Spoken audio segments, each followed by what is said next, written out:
Au sommaire de ce journal, la présentation de la lettre de créance de 6 nouveaux ambassadeurs au président de la transition, le général d'armée Assimi Goïta. C'était au cours d'une cérémonie solennelle à Koulouba. Ils viennent d'Égypte, du Congo-Brazza et Kinshasa, de la Gambie, de la Fédération de Malaisie et de la délégation de l'Union européenne. Le Premier ministre, ministre de l'administration territoriale et de la décentralisation, chef de gouvernement, a réservé sa première visite de terrain à la société EDM SA. Il a rappelé les efforts consentis par le gouvernement en matière énergétique avant de proposer une solution inédite à la direction et au personnel de la structure. Voilà pour les titres. Mesdames et messieurs, bonjour et bienvenue aux informations. Balai diplomatique hier après-midi. 6 nouveaux ambassadeurs ont présenté leur lettre de créance au président de la transition, le général d'armée Assimi Goïta. C'était au cours d'une cérémonie solennelle à Koulouba. Ils viennent d'Égypte, du Congo-Brazza, du Congo-Kinshasa, de la Gambie, de la Fédération de Malaisie et de la délégation de l'Union européenne.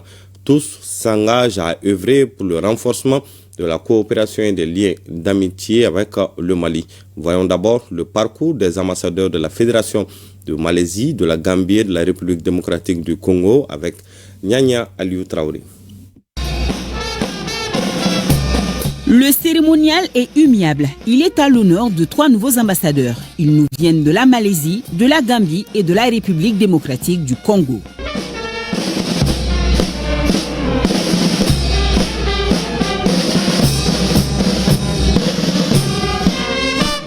Christophe Muzungu doit rehausser le partenariat entre le Mali et la République démocratique du Congo, comme il l'a fait avec le Congo-Brazzaville voisin, où il a représenté son pays pendant une dizaine d'années. Avant d'entamer cette carrière diplomatique, son Excellence Muzungu a occupé plusieurs postes ministériels, notamment celui de la jeunesse, de la culture et des arts. Docteur d'État en droit de l'homme, il est spécialiste en prévention, médiation et règlement de conflits. Âgé de 63 ans, l'ambassadeur s'est formé sur le continent car ayant suivi un cursus académique dans de grandes écoles africaines. Il est l'auteur de plusieurs ouvrages, dont les derniers en cours de publication s'intitulent « Introduction à la notion de représentation diplomatique et le droit de la guerre tel qu'enseigné ». Son Excellence!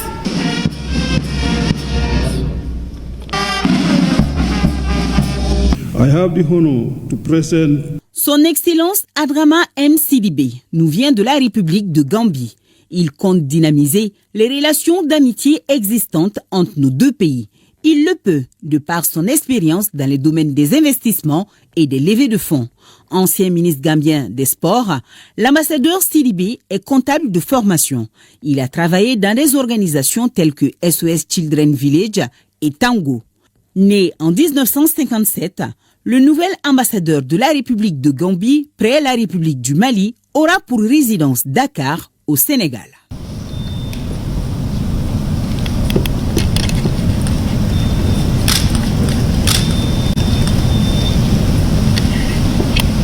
Lui aussi aura pour résidence Dakar. Il s'agit du nouvel ambassadeur de la Fédération de Malaisie près la République du Mali. Zeynal Isram Bin Zahari, c'est son nom. Le diplômé en technologie de laboratoire médical a fait son entrée au ministère des Affaires étrangères de Malaisie dans les années 2000. Durant de nombreuses années, il a occupé plusieurs postes de responsabilité, notamment secrétaire adjoint principal division Océanie, Asie de l'Ouest et Asie centrale et chef de mission à la mission permanente de Malaisie auprès de l'Union européenne. Et c'est tout dernièrement, en 2023, pour la première fois, qu'il est nommé en sa qualité d'ambassadeur extraordinaire et plénipotentiaire de Malaisie auprès de 4 pays, dont le Mali. L'ambassadeur Zahari parle anglais, aime le football et la lecture. Suite du ballet diplomatique à Koulouba, le président de la transition, le général d'armée, Assimi Goïta, a aussi reçu les lettres de créance des ambassadeurs d'Égypte, du Congo-Brazza et de la délégation de l'Union européenne. Le parcours de ces ambassadeurs et la présentation des lettres de créance avec Sidiki Dambélé. Les tapis rouges déroulés, la fanfare nationale au grand complet, les piquets militaires pour les honneurs et voilà les décors tout plantés pour accueillir de nouveaux ambassadeurs accrédités au Mali. Et pour la circonstance, ils doivent présenter leur lettre de créance au chef de l'État avant d'entamer leur mission diplomatique. Les ballets diplomatiques commencent par Thomas Ecker, le nouvel ambassadeur de la délégation de l'Union européenne au Mali.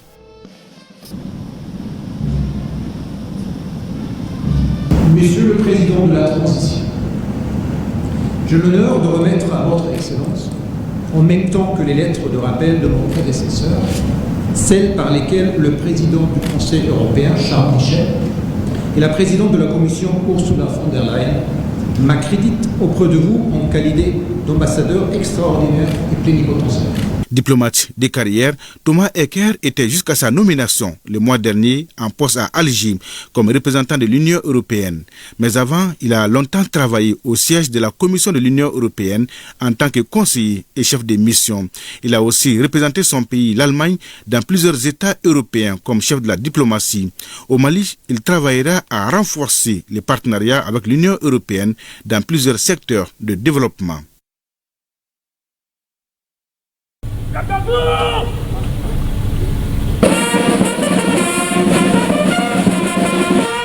Le nouvel ambassadeur de la République arabe d'Égypte au Mali s'appelle Mohamed El Gamal.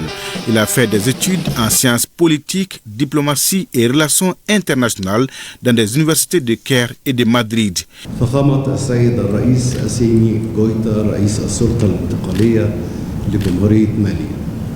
أتشرف أن أسلم لفخامتكم خطاب استدعاء السلفي السفير السابق وكذلك خطاب تعييني من قبل فخامة السيد الرئيس عبد الفتاح السيسي رئيس جمهورية مصر العربية سفيرا فوق العادة ومفوضا لجمهورية مصر العربية لدى جمهورية مالي.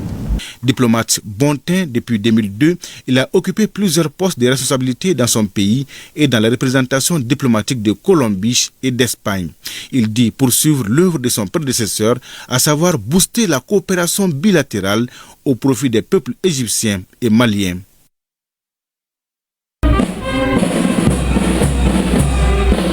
Entre la République du Congo et le Mali, c'est des relations de bonne fraternité. Une fraternité que le nouvel ambassadeur accrédité au Mali, professeur Luc Jean Saint-Vito Aka Evi, entend consolider et même renforcer dans les prochains jours. Monsieur le Président de la Transition, j'ai l'honneur de remettre à votre Excellence, en même temps que les lettres de rappel de mon prédécesseur, celles par lesquelles Son Excellence M. Denis Sassou Nguesso, président du Congo, m'accrédite auprès de vous en tant qu'ambassadeur extraordinaire et plénipotentiaire. Né en 1952 à Brazza, Aka Evi est enseignant permanent de rang magistral, professeur titulaire des universités. Il a occupé plusieurs postes dans l'administration publique de son pays avant d'intégrer le 8 mai 2017 la grande famille de la diplomatie, date à laquelle il a été nommé ambassadeur extraordinaire et plénipotentiaire du Congo au Sénégal. Son champ d'action s'élargit désormais au Mali, où il est appelé à donner un coup de fouet à la coopération bilatérale. Autre titre de ce journal, le Premier ministre, ministre de l'administration territoriale et de la décentralisation, chef du gouvernement, a réservé sa première visite de terrain à la société EDM SA. Le général de division Abdoulaye Maïga est venu apporter le message du président de la transition au personnel de la société après avoir rappelé les efforts consentis par le gouvernement pour assurer le service public de l'électricité. Le chef du gouvernement a proposé une solution inédite à la direction et au personnel de la structure en vue de faire face aux défis du moment en matière d'approvisionnement en électricité. Pour les personnels et l'administration de la société, cette visite du Premier ministre est un signal fort. On en sait plus avec le reportage de Mamadi Kone et Aliou Touré. Quelques jours après sa prise de fonction, le Premier ministre, ministre de l'administration territoriale et de la décentralisation, a réservé sa première visite de terrain à un service stratégique du pays, la société EDM SA. Une visite perçue ici au bord du fleuve Djlouba par le personnel et le top management comme un signal fort. En ces moments difficiles pour notre secteur, nous mesurons toute la portée de votre visite. Il s'agit pour nous d'un signal fort qui atteste tout l'intérêt et toute l'importance que vous accordez au service public de l'électricité. Cet événement, qui est une première de mémoire d'EDM, sera inscrit dans les annales de votre société. La crise que traverse le secteur de l'électricité est la conséquence notamment d'une évolution défavorable du mix de production qui est passé en 2 décennies de 83% d'hydroélectricité à 70% actuellement de thermique. Nous demandons humblement à son Excellence, Monsieur le Premier ministre, d'accompagner notre département pour réussir ces défis. Le peuple souffre par cette crise d'énergie et les travailleurs de l'EDEM sont conscients de la souffrance du peuple. Le nouveau ministre de l'Énergie et de l'Eau est conscient des défis à relever. C'est pourquoi il a engagé la direction générale à prendre des dispositions pour anticiper la gestion de la période de pointe du mois de Ramadan. Le premier défi de mon département est de vous assurer qu'il y aura suffisamment d'électricité dans les mois à venir pour le Mali. À cet effet, j'engage la société EDM SA à prendre toutes les dispositions nécessaires pour anticiper la gestion de la pointe qui correspond à la période de forte chaleur et de Ramadan. Aussi, des actions fortes doivent être terminées pour d'abord améliorer l'existant. Ensuite, il va falloir accélérer les projets d'énergie renouvelable en cours de réalisation, notamment les projets de centrales solaires de Samakourouba, Safo et Tchakadougou, Djalakoro. C'est des projets initiés par son Excellence le général d'armée, car il a une vision énergétique pour le Mali. C'est vraiment le mix énergie qu'il veut. Donc nous allons accélérer ces différents chantiers. Et troisièmement, si je peux le dire, à long terme, il va falloir mener un vaste programme d'investissement dans ce secteur pour que plus jamais le Mali ne retombe dans de telles situations. Après avoir salué le ministère de l'Énergie et de l'Eau et le personnel de EDM SA pour l'accueil chaleureux, le Premier ministre de l'Administration territoriale et de la décentralisation a transmis un message du chef de l'État au personnel de EDM SA. Tout le personnel de la société EDM SA, je voudrais partager avec vous 2 certitudes et une conviction. La première certitude, le personnel d'EDM ne constitue pas un groupe ethnique de notre pays, isolé de la société. Je suis certain que vous êtes peinés par la souffrance des Maliens vivant la crise énergétique, population qui ne représente que vos pères, vos mères, vos frères et sœurs et vos enfants. La seconde certitude, le client étant roi, j'entends la frustration d'une partie de la clientèle d'EDM qui pense que la société a échoué. Je ne partage pas le constat de l'échec d'EDM SA qui regorge suffisamment de compétences faisant la fierté de notre pays. Enfin, je demeure convaincu que la réponse à la crise énergétique ne viendra que de vous. Je place ma confiance totale en vous tous. Koulouba, le 27 novembre 2024, le général d'armée Assimi Goïta, président de la transition, chef de l'État. Le général de division Abdoulaye Maïga a rappelé les efforts que ne cesse de consentir l'État malien pour assurer le service public de l'électricité avant de proposer une solution inédite à la société. Je voudrais juste ici rappeler les efforts multiples, les moyens déployés, bien entendu, qui sont également inédits. Les subventions, les achats de groupes, les livraisons de carburant, du gasoil ou de fioul. Bien entendu, efforts supplémentaires, vous conviendrez avec moi, des dons de groupe et des opérations d'électrification dans le cadre des œuvres sociales du président de la transition. Donc c'est juste pour vous dire que nous sommes totalement à vos côtés. Je pense que nous devons collectivement chercher une solution à cette crise énergétique qui est inédite. Je voudrais proposer une solution. Maintenant, c'est une solution également inédite. C'est à vous d'apprécier. C'est inviter monsieur le ministre de l'Énergie, et bien entendu le directeur général d'EDM, de procéder à une consultation générale qui commencera par l'agent de réception qui sont dans vos différentes agences jusqu'au directeur général, impliquant également le personnel retraité. Je pense que de leur poser une question simple, quelle est la solution? Cette visite du Premier ministre à la société EDEM SA suscite beaucoup d'espoir chez les Maliens. En quittant les lieux, le chef du gouvernement a promis d'y revenir dans les prochains jours. Tenu ce jeudi de la 3e édition de la journée d'information et de sensibilisation sur le RAMED, le régime d'assistance médicale. C'est une initiative de l'Agence nationale d'assistance médicale. Il s'agit pour la direction générale de la structure d'attirer l'attention des collectivités et des partenaires sur la nécessité de s'investir pour la prise en charge médicale effective de l'ensemble des couches socio-économiques de notre pays. Sorona Kamisoko pour le reportage. Plus de 500 collectivités au niveau national, seulement 14 se sont correctement acquittées de leur contribution au RAMED. Entendez-là, régime d'assistance médicale, ce qui prouve à suffisance l'immensité des défis à relever par l'ANAM, l'Agence nationale d'assistance médicale, structure en charge de la gestion de la question. Les défis que nous voulons vraiment relever à travers ces différentes éditions, c'est d'abord informer les différentes collectivités territoriales de notre pays sur leur rôle. Quand on regarde le budget de l'ANAM, l'État contribue pour 85% et les collectivités doivent contribuer pour 15%. Nous allons redoubler la sensibilisation comme le ministre a bien demandé et puis recenser les vrais indigents. Pour la bonne exécution des missions de l'ANAM sur le terrain, l'ambassade de Chine au Mali a remis des tablettes à l'agence.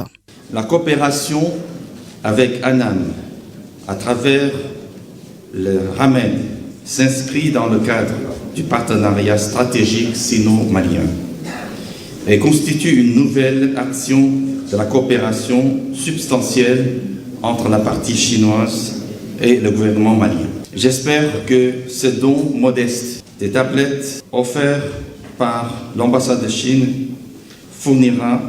pourra accompagner les efforts de la modernisation de gouvernance de la partie malienne.